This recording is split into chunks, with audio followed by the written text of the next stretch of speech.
5 years passed. The galaxy transformed in ways no one had predicted. The great powers did not collapse, but their absolute dominance ended. The coalition of free systems grew to 47 member species. Humanity provided defensive technology. Partner species contributed resources, knowledge, and strategic positions throughout the galaxy. Commander Day, now Admiral Day, commanded a multinational fleet based at Coalition headquarters. His officers came from a dozen worlds. His ships blended human weapons with alien propulsion systems, sensors, and shields. It was not the most powerful fleet in the galaxy, but it was the most innovative, and that made all the difference. The old empires had been forced to adapt.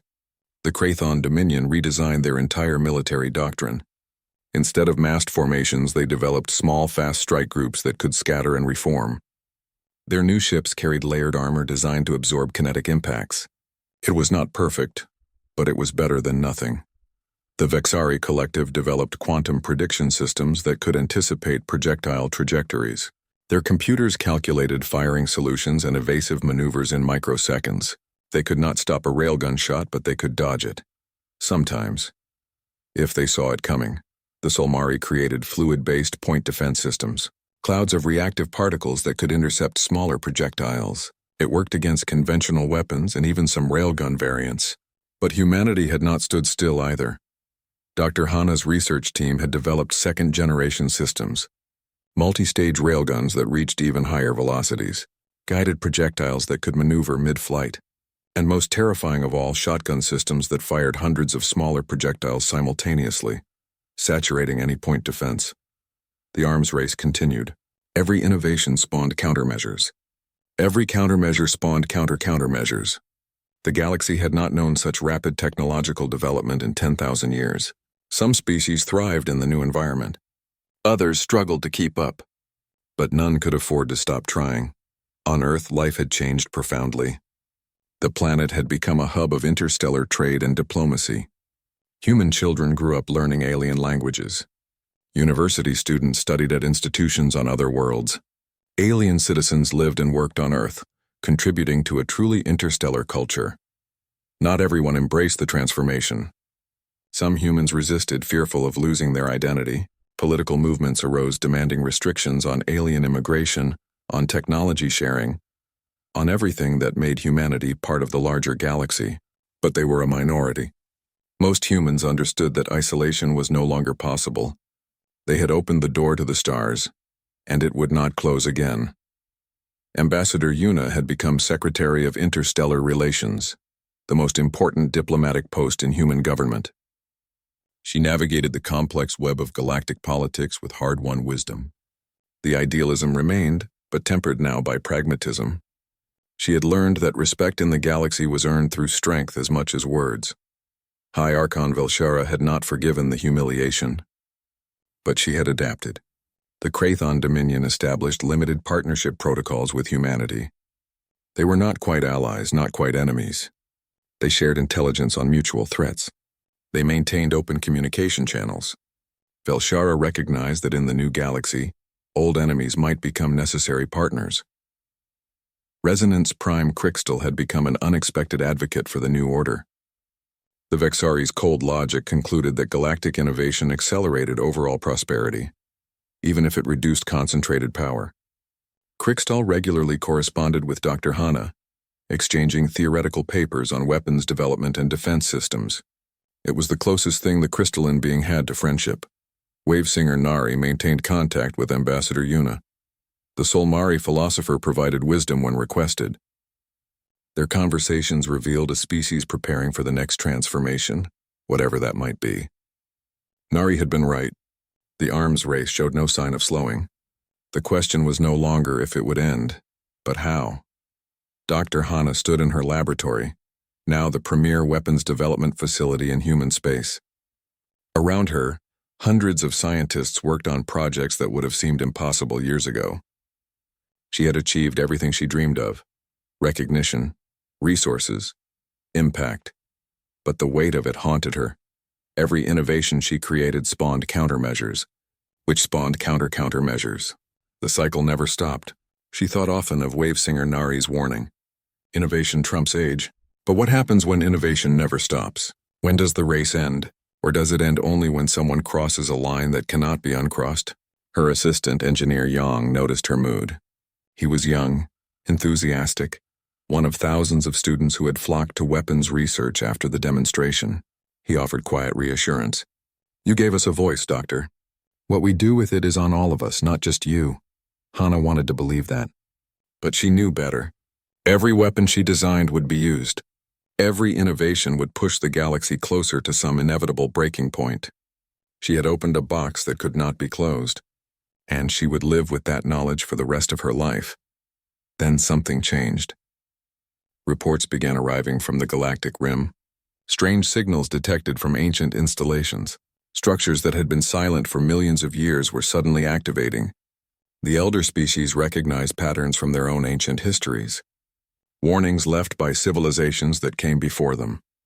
Admiral Day reviewed the intelligence at a classified briefing with coalition leadership.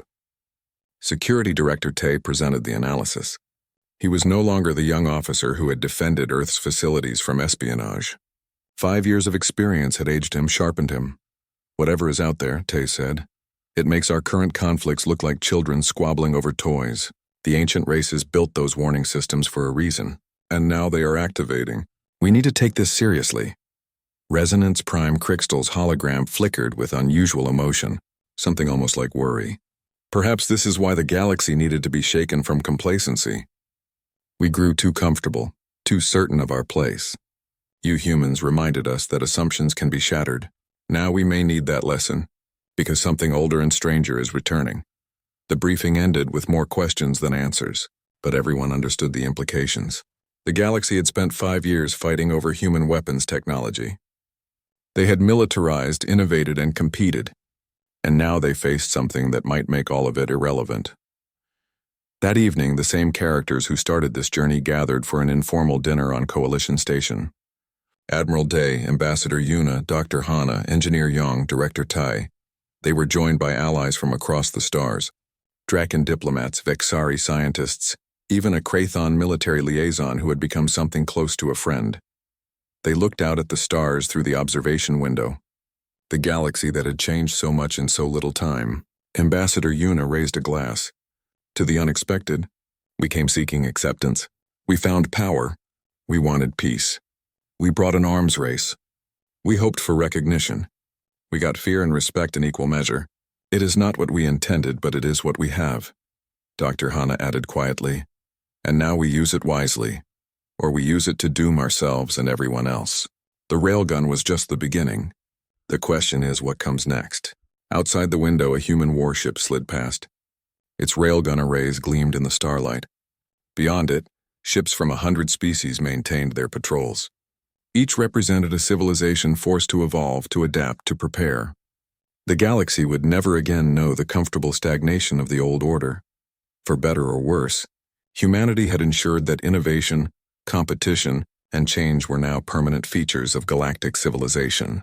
They had shattered thrones not through conquest but through demonstration. They had won respect not through diplomacy but through fear, and they had learned the hardest lesson of all. Power without wisdom is just another form of danger. Admiral Day stood and walked to the window. He pressed his hand against the transparent surface, feeling the cold of space beyond. "My grandfather fought in Earth's last war," he said quietly. "He told me once that peace is not the absence of weapons. It is the presence of reasons not to use them. We gave the galaxy new weapons. Now we need to give them reasons for peace." Ambassador Yuna joined him. "And how do we do that?" Day gestured at the stars. "Out there something is waking up. Something that frightens civilizations millions of years old. Maybe that is our answer. A common threat. A reason to stand together instead of apart." Dr. Hana considered this. "So we scared them. Now something else will scare all of us. And maybe that fear will unite what power could not." "Maybe," Day said. "Or maybe we will tear ourselves apart before we get the chance. But at least now we have a chance. Before the railgun shot, humanity was nothing. Ignored, dismissed. Now we matter. And that means we have the opportunity to shape what comes next. We can squander it through pride and conflict, or we can use it to build something better." They stood together in silence, watching the ships patrol the darkness. Somewhere in the depths of space, ancient machines continued their countdown. indifferent to the political upheavals of younger species, preparing to deliver a reminder that the galaxy held dangers far greater than any civilization could imagine. The UNS Indomitable dropped out of faster-than-light travel at the edge of the disputed sector. Commander Day stared at the view screen and felt his stomach tighten. The situation was worse than he had imagined. Two massive fleets faced each other across a stretch of empty space. On one side, the Threnic swarm had assembled over 3,000 warships. They moved in tight formations, their vessels dark and angular like floating hives. On the other side, the Solmari Federation had brought 2,000 ships of their own. These were sleek and curved, designed to move through water as easily as vacuum, their hulls shimmering with bioluminescent patterns. Between them floated the debris of the destroyed outpost. Twisted metal, frozen atmosphere, and the bodies of Threnix workers drifted in the void. The Indomitable looked like a toy boat between two hurricanes. Ambassador Yuna opened a communication channel.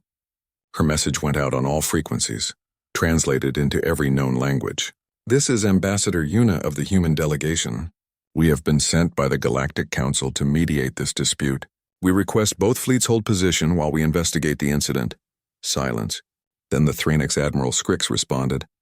His voice came through the translator as a series of sharp clicks and buzzes. "Humans have no authority here. The Solmari murdered our workers. We demand justice." A moment later, the Solmari wavecaller Rin replied. Her voice was softer, like water flowing over stones. "The Threnix accuse us falsely. We had no ships in this region.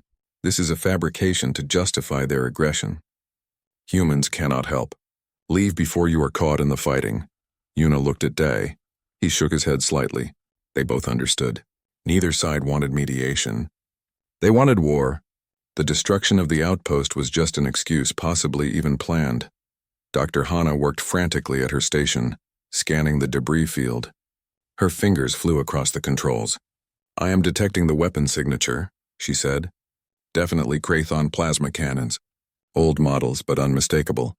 Day moved to her station. "Can you prove it?" "Something they cannot deny."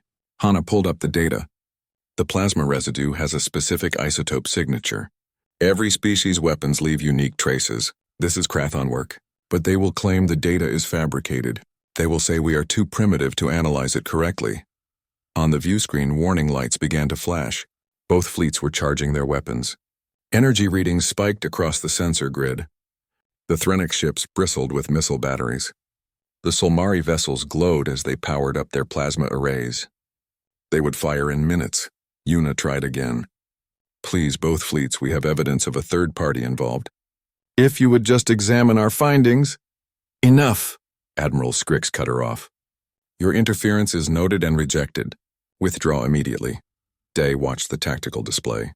Red indicators spread across both fleets as weapons reached firing readiness. He had seen this before in human conflicts. The point of no return, when anger and fear override reason, when death becomes inevitable. He walked to the weapons console and placed his hand on the controls. "Dr. Hana, is the railgun ready?" Hana looked up, her eyes wide. "Commander, we have never fired it outside of tests. The power requirements are enormous. And if something goes wrong, is it ready?" He repeated. She nodded slowly. "Yes, it is ready." Day pulled up the navigation charts. There was a dead moon 40 million kilometers away. Too small to support atmosphere. Too far from any sun to be useful. Just a ball of rock floating in space. He designated it as a target. "What are you doing?" Yuna asked. "Getting their attention," Day said. "Dr. Hana, charge the railgun. Target that moon. Full power."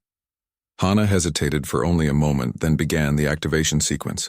Deep in the ship's core, massive capacitors began to charge. The electromagnetic coils that lined the barrel started to hum with building energy. A 500-kilogram tungsten rod was loaded into the firing chamber. The process took 90 seconds. On the tactical display, the enemy fleets continued their preparations. They had perhaps 2 minutes before someone fired the first shot. Then thousands would die. "Railgun charged," Hana reported. Her voice was steady, but her hands shook slightly. "Ready to fire," Day took a deep breath. This was it, the moment that would define humanity's place in the galaxy. If the weapon failed, they would be a laughingstock. If it worked, everything would change. "Fire," he said. There was no dramatic flash of light, no explosion, no visible beam. The railgun operated on principles different from every other weapon in the galaxy. It simply accelerated matter using magnetic force. The tungsten rod shot down the barrel at 40% of the speed of light. A brief electromagnetic pulse rippled out from the Indomitable. Some of the alien ships registered it on their sensors, but most ignored it. Just some minor energy discharge from the primitive human vessel. 3 seconds passed. The projectile crossed 40 million kilometers in the time it took to breathe. Then it struck the dead moon. At relativistic speeds, kinetic energy follows formulas that defy intuition. The tungsten rod, moving at 0.4 c, carried the energy equivalent of several gigaton nuclear weapons. When it hit the moon, the rock did not explode. It vaporized. The impact released so much energy that matter itself broke down. The moon became plasma, became light, became an expanding sphere of superheated gas. The shockwave was visible across the entire star system. Sensors on both fleets screamed warnings as the radiation pulse washed over them. For 10 seconds, nobody moved. Nobody spoke. Every ship in both fleets had sensors pointed at the space where the moon had been. Their computers struggled to analyze what they had just witnessed. The readings did not make sense. That much energy from such a small ship, from a species barely capable of interstellar travel. Then Admiral Scrix's voice came over the communication channel. The sharp clicking was gone. He sounded uncertain, almost afraid. What weapon was that? What did you do? Ambassador Una spoke calmly, though her heart was racing. That was a demonstration of human defensive capabilities. We would prefer not to demonstrate again. Now we have evidence regarding the destruction of your outpost. We recommend both fleets stand down immediately while we present our findings. If you refuse, we will be forced to take additional measures to prevent this conflict. Silence. Day watched the tactical display. The weapon charging had stopped on both fleets. Ships that had been advancing were now holding position. He could almost feel the confusion radiating from them. Wavecaller Rin was the first to respond. We will hear your evidence. Transmit your data. Admiral Scrix hesitated longer. Pride warred with survival instinct. Finally, he replied, Agreed. Both fleets will withdraw to a distance of 1 million kilometers and hold position. You have 1 standard hour to present your case. Dr. Hanna transmitted the analysis of the debris field, the isotope signatures, the plasma residue patterns, the weapon characteristics. Everything pointed to Krathon involvement. She included comparison data from known Threnix and Solmari weapons to prove neither of them could have caused the damage. 40 minutes later, both fleets confirmed they had verified the findings independently. The Threnix withdrew their accusations against the Solmari. The Solmari issued an official apology for the hostile positioning of their fleet.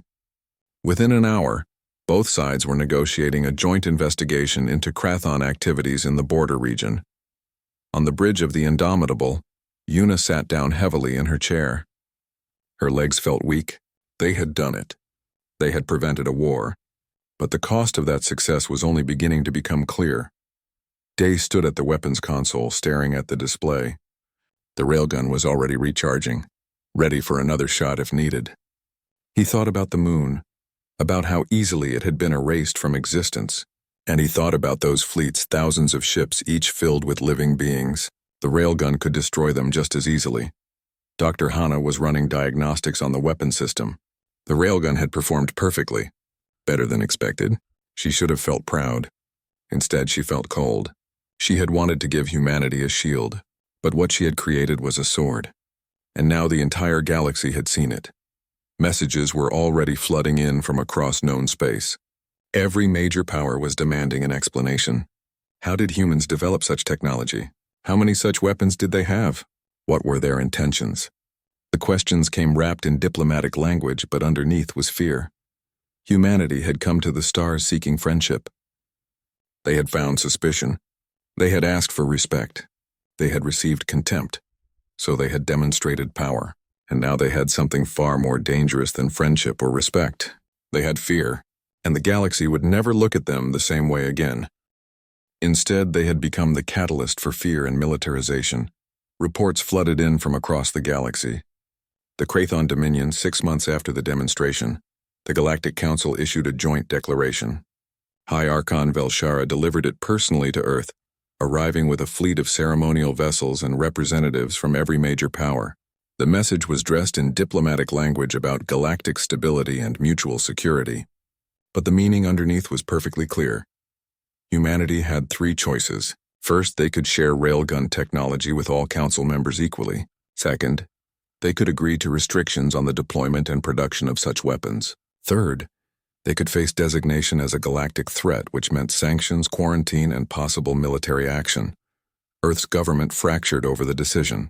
Ambassador Yuna led the diplomatic faction, arguing for sharing the technology. It would secure humanity's place in the galactic community and prevent isolation. Admiral Huan led the military faction, arguing for defiance. The railgun was humanity's only leverage, and giving it away eliminated their defensive advantage. The debates raged for weeks. Politicians shouted at each other in assembly halls. Scientists published papers arguing both sides. Citizens protested in the streets. Some demanded peace at any cost. Others demanded strength through any means. Humanity had never been more divided. While Earth argued with itself, something unexpected happened. Commander Day, Dr. Hana, and Security Officer Tay received an encrypted message. The source was anonymous, but the coordinates were clear. A meeting in neutral space, far from any major power. Day was suspicious. It could be a trap, but something in the message suggested otherwise. They took the Indomitable and jumped to the coordinates. What they found surprised them. A dozen ships waited there, representing species they barely recognized. These were not the great powers. These were the smaller civilizations, the ones who attended council sessions but never spoke. The ones who lived in the shadow of the ancient empires. A methane-breathing species called the Dracon sent their representative aboard the Indomitable. His name was Ven, and he wore a pressure suit that hissed with each breath. He got straight to the point. The council speaks of galactic stability, Ven said. But they mean their stability, their dominance. For thousands of years we have been clients and vassals. We provide resources. We follow orders. We watch while they make decisions about our futures. Now you have power they fear, but you are alone. They will crush you if you stand isolated. Dr. Hana leaned forward. What are you proposing? An alliance, Ven said. A coalition of smaller species with humanity at the center. Collective defense. Shared technology. A counterbalance to the ancient empires. We offer resources, strategic positions throughout the galaxy, and knowledge that the great powers have ignored because we are beneath their notice. You offer the one thing we have never had, power that makes us matter. Day asked the obvious question. And what do you want in return? Ven's response was blunt. The same thing you do. To matter, to be heard, to not live in perpetual fear of civilizations that could destroy us on a whim. Your railgun bought humanity a seat at the table. Help us buy ours, they talked for hours. The smaller species laid out their proposal in detail. 47 civilizations willing to join, worlds rich in rare minerals. Industrial capacity that collectively rivaled some of the major powers, and desperation enough to take risks that the established empires would never dare. When the Indomitable returned to Earth, Day reported to the government in a closed session. The reaction was immediate and intense. Some saw opportunity, others saw a trap. But everyone understood that this changed the equation. While Earth deliberated, High Archon Velshara lost patience. She ordered a demonstration of Krathon military strength. Thousands of warships performed exercises near human space. It was a massive show of force designed to intimidate. The message was clear. We still have overwhelming conventional superiority. Do not test us, but Velshara had miscalculated. She assumed humanity would react like younger species had before them, with fear and submission. Instead, Admiral Huan ordered a response. The newly completed UNS Defiant, humanity's second railgun-equipped warship, took position between the Krathon fleet and Earth, a single ship facing thousands. Its weapons were powered up. Its message broadcast on open channels. You have thousands of ships. We need only one shot per ship. You will win. But how many of your vessels are you willing to lose? How many of your commanders will volunteer to be first in line? How will you explain to the families that their loved ones died not in battle but in a demonstration? Withdraw or test our resolve. The choice is yours. The Krathon fleet held position for exactly 4 minutes. Then slowly they began to withdraw. Not in defeat but in reassessment. Velshara watched from her flagship and felt something she had not experienced in 300 years. Doubt. Her military advisor approached cautiously. High Archon, the humans are correct. We could destroy them, but the cost would be enormous. We would lose dozens, perhaps hundreds of capital ships. And for what? To prove we are stronger? We already know we are stronger. But strength means nothing if the price of using it is unacceptable. Velshara's claws scraped against her command chair. The galaxy had operated on certain principles for 12,000 years. Superior numbers meant victory. Ancient experience meant dominance. But the humans had changed the rules. They had made victory too expensive to pursue. On Earth, the government reached its decision. It was not the binary choice the Council had demanded.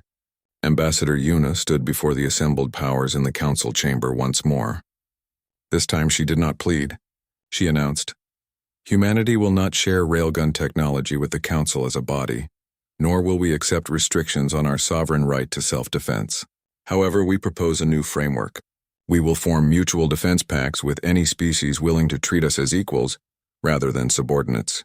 To our allies, we will offer technological exchange on reciprocal terms. To those who oppose us, we offer only this warning. We seek peace, but we will not be threatened into submission." The chamber erupted. Krathon representatives roared their outrage. Threnix delegates chittered in fury. But Yuna also heard something else. Cheers.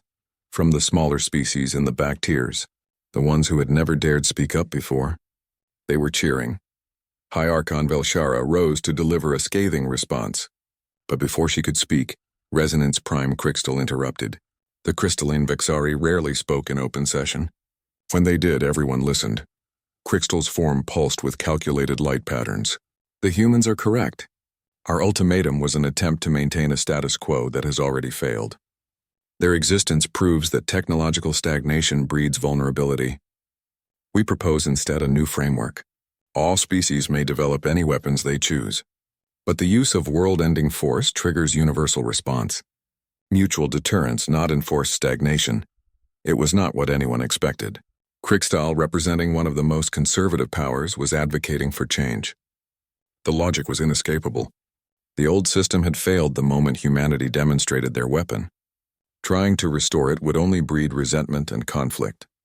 For 72 hours, the Council debated. Factions formed and reformed. Ancient alliances were questioned. New partnerships were proposed. The smaller species mobilized their representatives, speaking with unprecedented boldness. They had tasted the possibility of change, and they would not let it slip away. Finally, the vote was called. The resolution passed by the narrowest margin in Council history. The age of enforced technological stagnation ended. The era of competitive development began, and every species understood that the galaxy had fundamentally changed. On the Indomitable, Dr. Hana watched the vote results come in. She felt no triumph, only exhaustion. She had wanted to give humanity a shield. Instead, she had sparked an arms race. She had wanted to be left alone. Instead, she had become the center of galactic politics. Security Officer Tay stood beside her. "We survived," he said quietly. Hana nodded. "Yes, we survived. But what have we become?" Tay had no answer. None of them did. Humanity had come to the stars seeking acceptance. They had found fear. They had asked for friendship. They had received respect born of terror. And now they stood at the center of a galaxy that would never trust them, never forget what they had demonstrated, and never stop watching for the next innovation that might upset the balance once again. Ambassador Yuna joined them on the observation deck. Below, Earth turned slowly in the darkness of space. Home, the world they had left seeking to make humanity's place in the cosmos. Had they succeeded? Yes, but not in the way they had imagined. They had become powerful, feared, important, but not loved. Not welcomed, just acknowledged with all the wariness that acknowledgement implied. "What happens now?" Yuna asked. Commander Day appeared behind them. He had been listening to reports from across the galaxy. "Now we build the alliance. We fortify our position. We prepare for whatever comes next. Because if there is one thing we have learned, it is this. The galaxy does not reward weakness. It does not celebrate idealism. It respects only one thing, power. And we have proven we possess it. Now we must learn to live with the consequences." The news spread through the galaxy faster than light itself.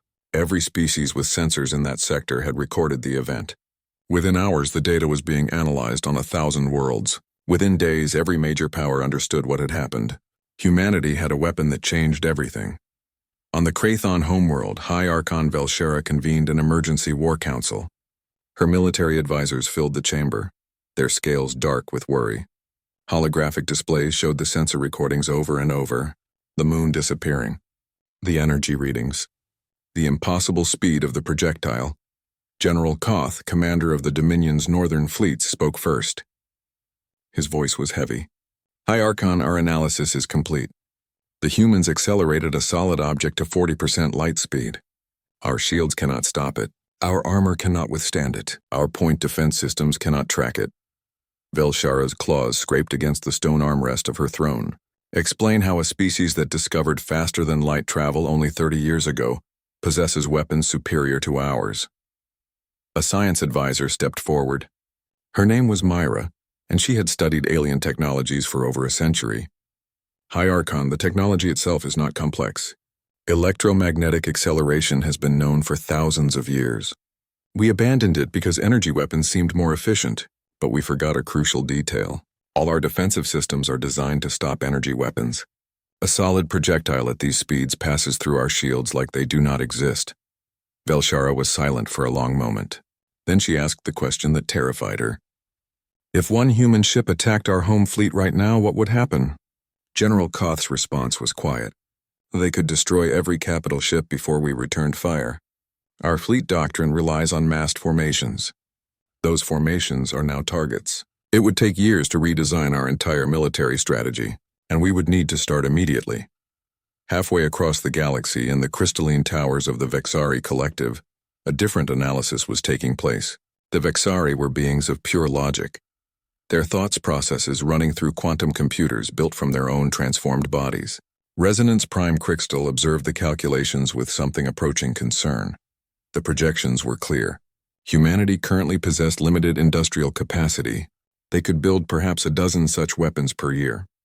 But human technological development followed an exponential curve. Within 20 years, they could field hundreds. Within 50 years, thousands. And their population grew faster than any other known species. Crystal's crystalline form pulsed with complex patterns. The logic was inescapable. Humanity was not currently a threat to the collective's existence. But they would be, unless something changed. Unless they could be controlled, integrated, or stopped. In the deep oceans of the Solmari homeworld, wave singer Nari floated in meditation chambers. The aquatic species experienced time differently than others. Where most species saw the present and planned for the near future, the Solmari looked decades and centuries ahead. Nari spoke to the collective consciousness of her people. The humans have shattered the equilibrium. For 12,000 years, we have maintained peace through mutual assured destruction. Every major power possesses the ability to annihilate any other. Therefore, none dare use that power. But the humans have upset the balance. They have weapons we cannot defend against. And where one innovation succeeds, others will follow. The age of great fleets is ending. The age of fear begins. The Threenix hive mind processed the information differently. The insectoid collective thought in terms of survival and reproduction. Their military doctrine had always relied on numbers. They could breed warriors faster than any species could destroy them. But now that advantage meant nothing. Each human ship could destroy Threenix vessels faster than they could be replaced. The hive issued unprecedented orders. All Threenix ships were to avoid human vessels. No provocations, no hostile actions. Until the collective understood this new threat, survival meant caution.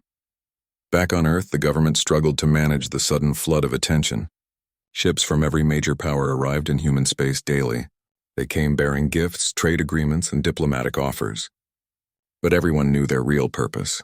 They wanted to understand the Railgun technology. They wanted to steal it, buy it, or learn how to counter it. Security Officer Tay coordinated the defense of critical facilities. A young man barely 30 years old, he had trained in counterintelligence during Earth's unification wars. Now he faced espionage attempts from civilizations millions of years older than his entire species. Every day brought new incidents. Vexari probes attempted to scan weapons research facilities. Krathon diplomats offered enormous bribes to human scientists. Solmari vessels mapped every asteroid mining operation, trying to calculate humanity's industrial capacity. Tay's teams intercepted dozens of attempts daily. How many they missed, he did not want to know. A Vexari science team requested permission to inspect a decommissioned railgun prototype. After lengthy debate, Earth's government agreed. It seemed like a gesture of goodwill. In reality, there was little to hide. The technology was simple. The secret was not in the how, but in the why. Humans had developed kinetic weapons because they never developed the energy shields that made such weapons obsolete. Research Harmonic Jiho led the Vexari inspection team. He was a scientist, not a warrior, and he approached the railgun with genuine curiosity. What he found both amazed and troubled him. The electromagnetic coils were elegant in their simplicity. The power systems were brute force but effective. The targeting computers were actually less sophisticated than standard Vexari systems. It was also basic, and that was precisely why it worked. Jiho sent his report back to the collective. They solved a problem we forgot existed. We evolved past kinetic weapons 10,000 years ago. We focused on energy projection, on shields, on an endless arms race of beam weapons and defensive screens. But in abandoning solid projectiles, we created a vulnerability. Our shields are optimized for energy dissipation. A solid object at relativistic speed passes through them effortlessly. To counter this threat, we would need to redesign our entire defensive doctrine.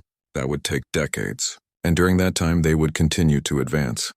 Dr. Hana read the intercepted Vexari report and felt sick. She met with Chief Engineer Siak in a secure facility deep underground. Siak was older, more experienced, and far more optimistic about humanity's sudden importance. "This is an opportunity," Siak said, gesturing at the displays showing technology sharing offers. The Krathon offer advanced propulsion systems. The Vexari offer quantum computers. The Solmari offer biological enhancements. We could leapfrog centuries of development. Hana shook her head. They are not offering help. They are offering dependence. Take their technology, and suddenly we need their infrastructure, their supply chains, their goodwill. The moment we are integrated into their systems, the moment we lose our independence, we become vulnerable again. Our only advantage is that we developed our own path. We cannot abandon that. Siok frowned. You sound paranoid. I sound experienced, Hana replied. They set us up to fail. They laughed at us. Now they fear us. Fear does not breed friendship. It breeds desperation. And desperate civilizations do dangerous things. Commander Day received a private message from Admiral Huan, commander of Earth's home fleet. The content was brief but troubling. Priority construction orders received. Every shipyard retooled for military production. They are building railgun ships. Dozens of them. The government is preparing for war. They are not going to trade away our only advantage. They are going to expand it. Day read the message 3 times, then deleted it. He understood the logic. Humanity's window of superiority was temporary. Other species would develop countermeasures eventually. The smart move was to build as many weapons as possible before that window closed. But it was also the move guaranteed to provoke exactly the response they feared. Ambassador Yuna found herself in an unexpected conversation with Wave Singer. Nari, the Solmari philosopher, had requested a private meeting. They met in a specially designed chamber where Nari could float in a tank of water while Yuna sat beside it. Your species is young, Nari said through the translator. You do not yet understand the weight of power. We older races learned long ago that strength beyond measure becomes a prison. We stopped developing weapons not because we could not create worse, but because worse was pointless. When any power can destroy any other completely, violence becomes obsolete. Yuna considered this. But that equilibrium only works when everyone has equal power. You are afraid because we broke the balance. Nari's bioluminescence flickered in a pattern that the translator rendered as sadness. No, young one. We are afraid because you reminded us the balance was always an illusion. You proved that innovation trumps age. And if you can do it, so might others. The galaxy has not seen an arms race in 10,000 years. You have just started one, and no one knows where it ends. After Nari left, Yuna sat alone in the chamber for a long time. She had come to the stars believing in cooperation and peace. She had imagined humanity joining a community of advanced species, learning from them, growing together. The chamber was built to make visitors feel small. Ambassador Yuna stood at the center of the massive circular hall and understood this immediately. Above her, the ceiling curved away into darkness. Around her, the seats rose in levels, each tier holding representatives from civilizations that had ruled the stars for thousands of years. The air smelled strange, a mixture of gases suited to dozens of different species. Her translation device buzzed quietly in her ear, converting the alien sounds into words she could understand. She had practiced her speech 100 times. Every word was carefully chosen. Humanity wanted recognition. They wanted to be part of the galactic community. They wanted a voice in the decisions that shaped the galaxy. It seemed like a simple request. After all, humans had discovered faster than light travel. They had spread to 7 star systems. They had proven they could survive in space. Surely that was enough. But as Yuna looked up at the assembled powers, she saw only boredom. The reptilian Krathon representatives lounged in their seats, their scales catching the light. The crystalline Vixari pulsed with slow, dismissive colors. The aquatic Solmari floated in their suspension tanks, barely paying attention. The insectoid Threnix clicked their mandibles in what might have been conversation, or might have been mockery. Yuna began to speak anyway. Her voice echoed in the vast chamber. She spoke of humanity's achievements, their desire for peace, their willingness to learn from older species. She spoke with passion and conviction. When she finished, there was silence. Then High Archon Velshara rose from her seat. The Krathon leader was ancient by human standards, over 300 years old. Her movements were slow but deliberate. When she spoke, her voice carried the weight of centuries. The translator rendered her words in a tone of polite contempt. "Young species," she said, "your enthusiasm is noted. However, the Council has specific procedures. We propose granting humanity provisional observer status. This means you may attend sessions but have no voting rights. You may speak when recognized but may not propose legislation. You may exist within Council space but must defer to the authority of established powers." It was everything and nothing. Recognition without respect. Acknowledgement without power. Yuna felt her chest tighten but kept her expression neutral. Before she could respond, alarms began to sound throughout the chamber. The screens around the hall flickered to life. They showed a sector of space near the border between Threnix and Solmari territory. A Threnix outpost had stopped transmitting. Long-range scans detected debris. Something had destroyed the station. The chamber erupted. Threnix representatives chittered angrily, their wings vibrating with rage. Solmari representatives protested innocence, their bioluminescence flashing in complex patterns. Within minutes, both sides were hurling accusations. The Threnix claimed the Solmari had launched an unprovoked attack. The Solmari claimed the Threnix were manufacturing evidence to justify a war they had wanted for years. High Archon Velshara watched the chaos with what might have been amusement. Then she raised one clawed hand and the chamber fell silent. She turned to Yuna, and a cold smile crossed her reptilian features. "Ambassador Yuna," she said, "humanity wishes to prove its worth to the Council. Here is your opportunity. Travel to the disputed sector. Investigate what happened. Mediate between the Threnix and Solmari. If you succeed, we will consider your petition for full membership. If you fail, humanity will be barred from Council space for 10 generations. Yuna felt the trap close around her. This was impossible. 2 ancient civilizations on the brink of war, and they expected a newcomer species to solve it. It was designed to fail, designed to humiliate humanity, and provide entertainment for board council members. But she had no choice. Refusing would be the same as failure. She bowed her head slightly. "Humanity accepts," she said. 3 hours later, she stood on the bridge of the UNS Indomitable. The ship was humanity's pride, their first vessel designed specifically for deep space diplomacy. It was small compared to the massive warships of the older species, but it was fast and well-equipped. Commander Day stood beside her, studying the navigation charts. Day was a veteran of Earth's unification wars, a man who had seen combat on 3 continents. His face was weathered, his eyes sharp. He had not wanted this assignment. He had told his superiors that diplomacy was a waste of time, that the older species would never accept humanity as equals. But orders were orders. "They set us up," he said quietly. "You know that, right?" Yuna nodded. "I know. But what else could I do?" Day grunted. "We do our best. Maybe we get lucky." Dr. Hana approached them from the science station. She was younger than both of them, barely 30, but already one of humanity's leading weapons researchers. She had been assigned to the Indomitable as a science officer, but everyone knew her real role. If things went wrong, if violence erupted, humanity needed someone who understood how to fight. "Commander," she said, "I have been reviewing the sensor data from the outpost. The debris pattern is consistent with a plasma strike, but the energy signature does not match either Threnix or Solmari weapons. Day frowned. What does it match? Hana hesitated. Krathon technology. Older generation, but definitely Krathon. The three of them looked at each other. If the Krathon had destroyed the outpost, this was not a border incident. This was a deliberate provocation designed to start a war. And they had sent humanity to solve it, knowing the truth would never be believed. Yuna felt anger rising in her chest. They think we are stupid. They think we will fail, and they can watch us struggle. Day walked to the weapon station and brought up a schematic. It showed a long cylinder running the length of the ship. The Railgun, humanity's most advanced weapon, still experimental, never tested in actual combat. It used electromagnetic coils to accelerate metal projectiles to incredible speeds. In theory, it could punch through any shield in the galaxy.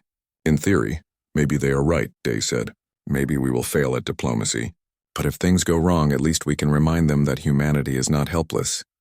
The Indomitable entered faster than light travel, the stars stretching into lines around them. They had 4 days to reach the disputed sector. 4 days to come up with a plan. 4 days before humanity would either earn respect or be humiliated before the entire galaxy. In her quarters, Hana ran simulations of the railgun system. She checked every calculation twice. The weapon had been her project for 3 years. She had poured everything into it, believing it would give humanity a chance to defend itself against species with thousands of years of military experience. But now she wondered if she had created something terrible. A weapon that could destroy cities, break moons, turn ships into clouds of debris. What would happen if they actually used it? Would the galaxy see humanity as strong, or would they see them as monsters? She pushed the thoughts away and focused on her work.